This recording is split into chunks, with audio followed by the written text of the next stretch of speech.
All right, finally, I'm doing this season premiere review or just basically first impressions of Hoops.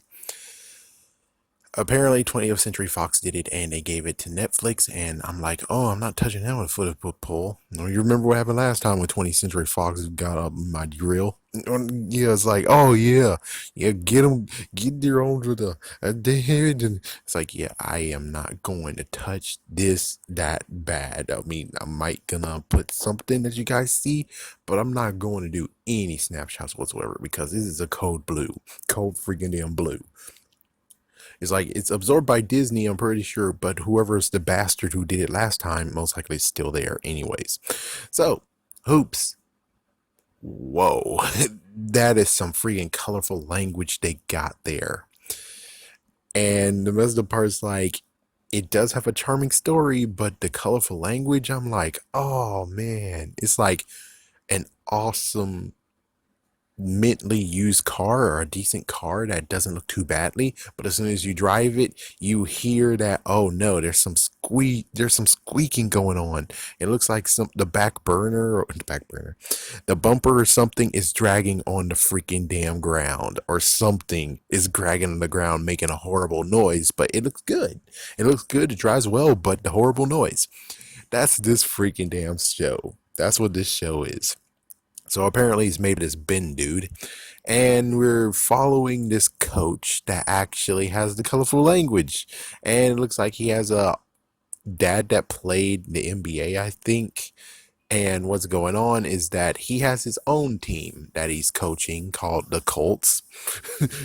They're in Kentucky, and tell you that means whore. You got that right. This show is definitely made for whores. Oh man, sorry for anyone who actually enjoys this show. But yeah, so much colorful language, and it turns out that his team sucks so badly that he has to do a bad news bears thing and get someone who actually is very tall to help save him. And they do have a tall kid, but the tall kid said no so many times, and eventually gets the kid to say yes if he does him a solid, which is get him laid. It's like, oh, good lord. And he gets a freaking prostitute who charges $500. Excuse me. Me personally, I thought he was going to go down a road of finding just some random lady or finding one student or something. I know that sounds horrible, especially in this pretenses, but I'm like, I'm figuring not to get a prostitute, but just someone out there, maybe a faculty member, even though, yeah, that's messed up. Yeah, and there's too much freaking damn stuff that goes on when it comes to that in real life. Yeah, but you kind of would actually say, but I'm pretty sure there's some girl in the freaking damn school that actually is a messed up jerkbag and actually has sex with freaking some of the students. I'm like, yeah, why not allow her to add this into it? And it's like, yeah, at least it's all right. Well, I mean, it's not even all right at all. It's horrible. But so he gets the prostitute after he has he has $85 to his name. He tried to tell his dad. His dad doesn't want to help. The crazy part is that he has a best friend that's his co-coach, I guess, assistant coach, and he is dating his ex-wife that he refuses not to actually divorce. So basically, the best friend is actually committing adultery. They both are, and the wife doesn't really even care. Apparently, this whole entire time, she shouldn't have actually married him.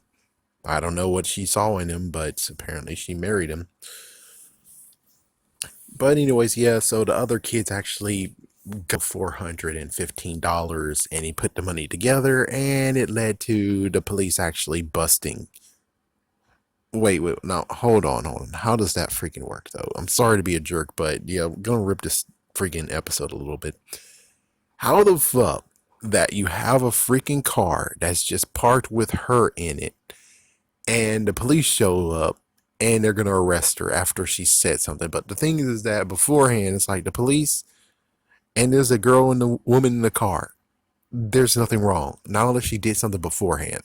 Now, if she did something beforehand and she's getting cracked down on it, But instead, it's like, yeah, the police officers have no reason to actually go to the car and be like, oh, yeah, and take her out. And it's like, oh, and then she ratted him out. And that's when it's like, yeah, but they didn't have no cause beforehand.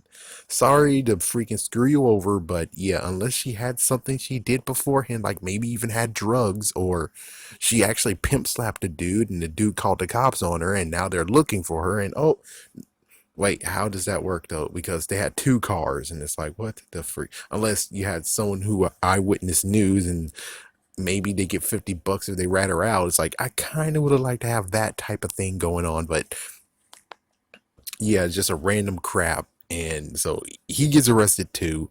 His ex-wife bails him out. As soon as they do that, he decides to actually give up. He's now going to work at his dad's diner or whatever.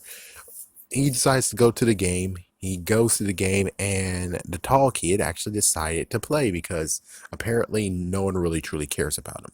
His dad left him. His mom is doing some messed up work somewhere. We don't really get to have that other part because he keeps on freaking interrupting, like an interrupting cow. But yeah, so basically what happens is that he gets kicked out, and he uses a timeout just to brag. And I'm like, why are you doing this, dude? I wanted to see how things play out. Nope, we don't get to see that. He gets thrown out, and then we get to see what happens, which is 80 something points to 69.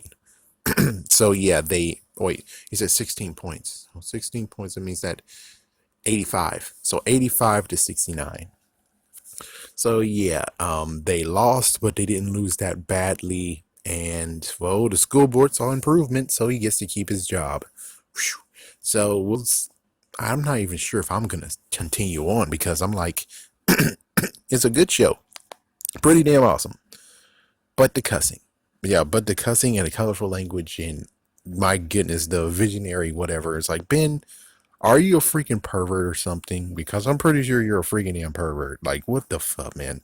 So I don't know if I'm going to continue on with this, but I will say that it's hard to be like as if freaking Cubo on VeggieTales, but yes, Cubo's the VeggieTales, like me saying, they saying, yes, we got to drop the God content on this show versus drop the dick stuff and vag stuff and all that colorful language bullcrap. Drop all that. You can cuss. Yeah, you can cuss. Freak it. You can cuss.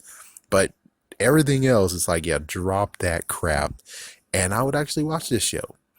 But that's kind of messed up. Yeah, I mean, there's many people in the world. It's like, oh, they don't owe you anything. And it's like, yeah, I'm not saying do it. I'm just saying that for me and many people who are like me, the colorful language is a big turn off where it's like, oh, geez, just like how so many girls are like, you do great, but you know how to ruin a moment. Yeah, and sometimes I do it because it's just too funny, and other times I do it because, oops. Yeah. Anyways, watch, don't watch. If you enjoy colorful language and you like a story, good for you. This one's for you. If you don't like the colorful language of people being like, oh, dick, yeah, then yeah, this is just not for you. This is not for me either. I'm just gonna duck out right quick. Yeah, just gonna get the ref kick me out, and then we're good to go.